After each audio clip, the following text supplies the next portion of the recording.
Hi, I'm John Byrne with Poets&Quants. I'm here with my fellow partner in crime. Sandy Kreisberg, the HBSGuru. Very cool, HBSGuru, embroidered in this, what do you call it? Fleece. Fleece, of course.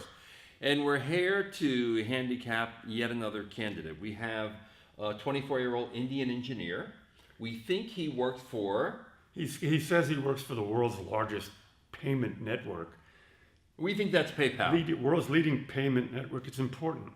Yeah. Because if it's just some backbone to payments that you never heard of, his case is weaker. If it's PayPal, it's great. He graduated from a non-IIT institute in India, of course. I'm thinking of international telephone and telecommunications. And watching too much late night TV. Harold Janine's old conglomerate in New York. Okay, and he has worked for only 2 years, though. He started off as a software engineer. Now he's in project management. And he actually has a very solid GRE. Actually, you think it's the equivalent of a... 780 GMAT. Right. That's what, if you look it up on those charts. He's got a perfect quant score, which is 170, and then he's got like a 165 verbal score that translates as 780. And he wants to go to Harvard, Wharton, Kellogg, Tuck, or Ross. What do you think about this candidate? I think in terms, just because of the powerful stats, the very high GRE score, the he says he's got 5 patent filings. He also claims that he's a top writer in Forbes and the HuffPost. All that's interesting. I think he'd be a walk-in at Kellogg, Tuck, and Ross if he could convince him he wants to go. I think Wharton would go for the numbers, and if he works for PayPal. The PayPal thing is very important. If he indeed works for PayPal, schools love that. PayPal's an exciting company. They like people from companies like that. If he works for some big tech company you never heard of that is the backbone for PayPal, that's less good. No, not as sexy. Right. Right. You know, it's not a feeder. It's not a well-known brand. Schools care about that. Let me make another point. Would you rather present this guy's GRE scores with a perfect quant score and a near perfect verbal score, or a 780 GMAT, John? If he's going to a quant school like Wharton or Columbia or Chicago, I would prefer a GMAT. I think he can get away with a GRE at a Harvard, at a Michigan, or a Tuck. Well, it's not a matter of getting away with it. Those schools claim to accept both. Yes. Question is, which gives you more bang for the buck? Well, obviously a 780, that is sexy, okay? Right. 780 GMAT, you can't get around it. That is incredibly impressive. That's a wow in the admissions committee room. Yeah. No doubt about it. And let me say something. Even seasoned admissions officers frequently have to think about GRE scores.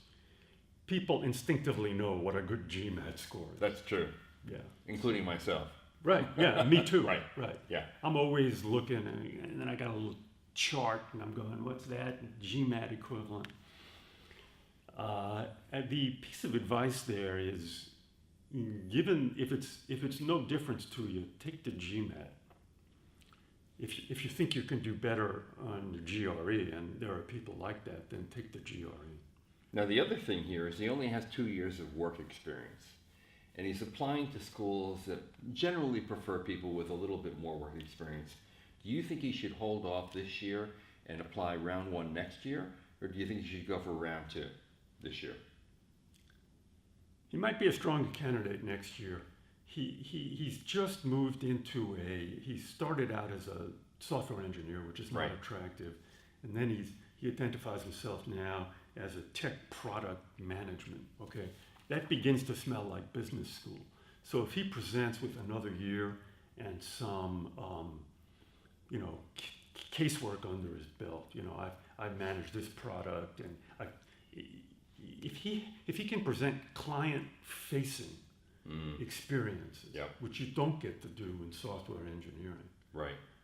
He becomes a more powerful candidate, particularly at HBS. And that's going to help him actually after he gets the MBA because he wants to go to a top 3 consulting firm. Yeah, this guy's not going to have any trouble getting. No, because he has The only trouble this guy's going to have is getting into Harvard and Wharton. He's not going to have any trouble getting into McKinsey unless he's he fails their personality tests, which you can't. Yeah, that's absolutely true. The other thing about him, his extras are kind of puny. I mean, he tutors underprivileged kids. That's fine. That's not bad. We don't need no stinking extras. Not when you have standardized test scores like this guy. Right.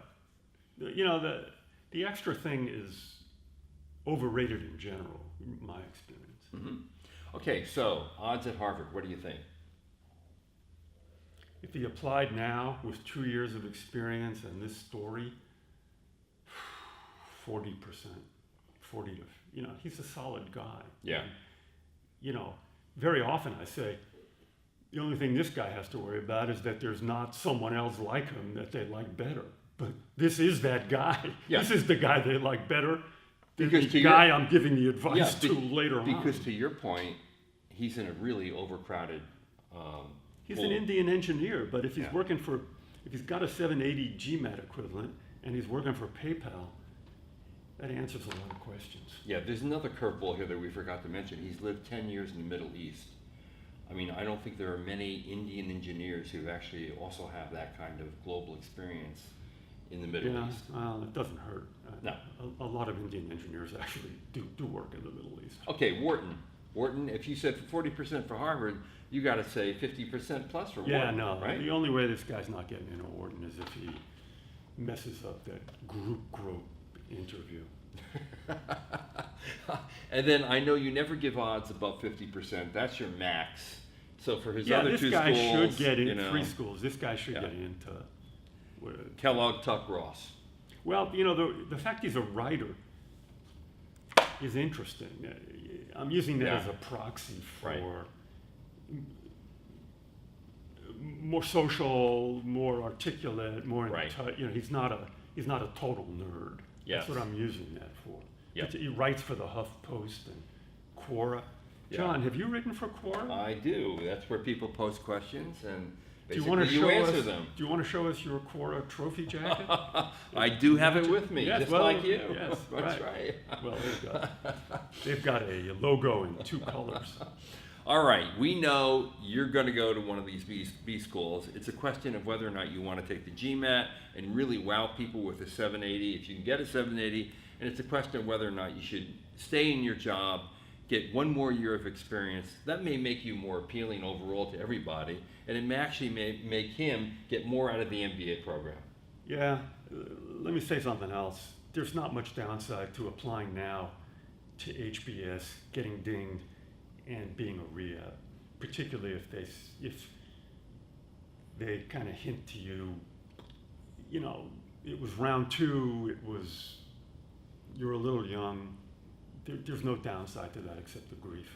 Okay, except here's what's going to happen. He'll apply to Harvard, Wharton, Kellogg, Michigan, good point. Tuck, and he'll get into Michigan, and others will reject him, and he may be tempted to go to Michigan and miss out on Harvard. Yeah. Here's the answer to that. For this year, only apply to HBS. If you don't get in next year, reapply to HBS and apply to all those places. You're going someplace good. There you go. This is John Byrne with Poets and Quants, and Sandy Kreisberg, the HBS Guru. Hasta la vista. Happy trails on the MBA road.